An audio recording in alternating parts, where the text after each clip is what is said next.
Rasulullah mengatakan ad-dahaddutsu bi ni'matillah syukrun. Menceritakan nikmat Allah itu adalah bentuk syukur. Menceritakan nikmat Allah adalah bentuk syukur. Kita mendapatkan nikmat dari Allah. Ya. Kita menunjukkan akan senangnya mendapatkan nikmat Allah itu adalah bentuk syukur. Iya. Memang yang namanya syukur para jamaah, syukur itu menggunakan nikmat Allah untuk melakukan perbuatan yang diridhoi oleh Allah. Sekali lagi, yang namanya syukur adalah menggunakan nikmat Allah untuk melakukan perbuatan yang diridhoi oleh Allah. Kita sekarang punya nikmat, diberi nikmat oleh Allah sehat. Sehat, nikmat apa enggak? Nikmat. Kita sekarang datang ke masjid, menghadiri majelis taklim, ini perbuatan yang diridhoi oleh Allah. Jadi orang yang hadir majelis taklim dengan menggunakan nikmat kesehatannya, itu orang yang lagi syukur kepada Allah. Dan Allah janji dalam Al-Quran, la in syakartum la azidannakum.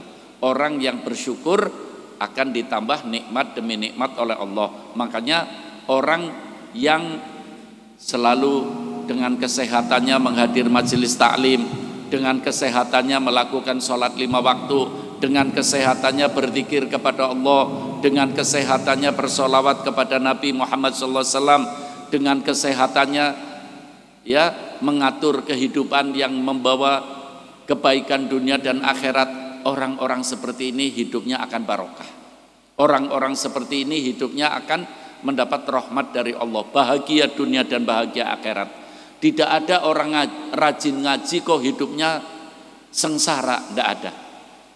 Orang yang rajin menghadiri majelis taklim hidupnya akan bahagia, akan selamat, akan senang, ya.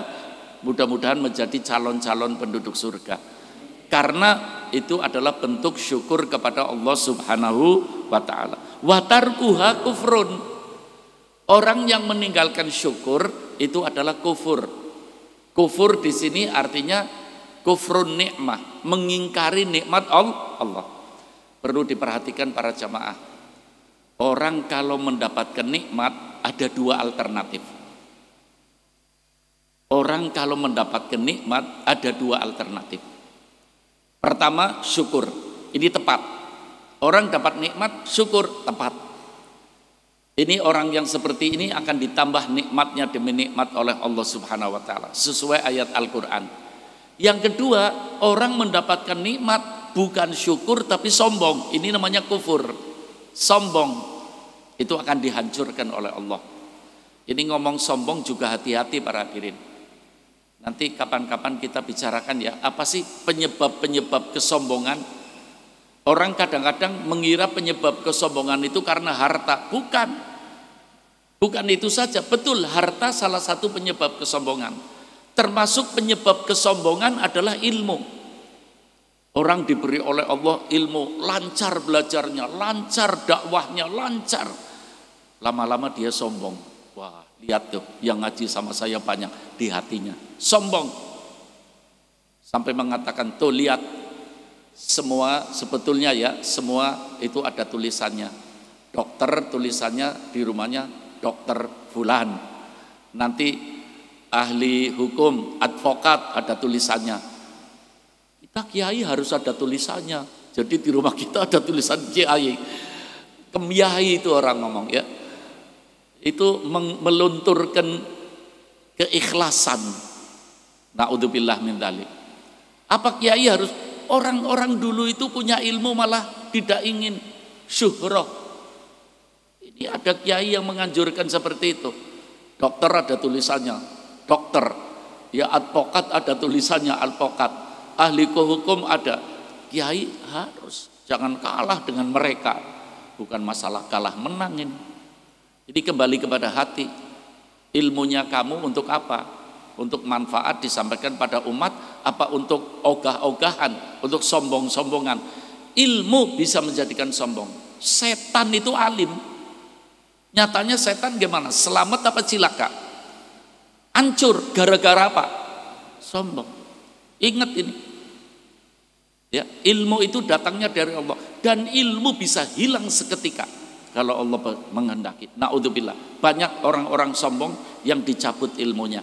Mudah-mudahan kita dilindungi oleh Allah dari sifat ini. Orang ahli ibadah juga bisa sombong. Ya, di satu kampung ada orang yang paling hebat sholat jamaahnya, paling hebat aktif di masjidnya umpamanya. Itu setan bisa masuk. Lainnya pemalas-pemalas katanya dia. Nih saya nih yang paling hebat nih, nomor 1 di masjid ini. Itu muncul sombong. Ada 7 masalah, ada 7 langkah yang bikin orang sombong.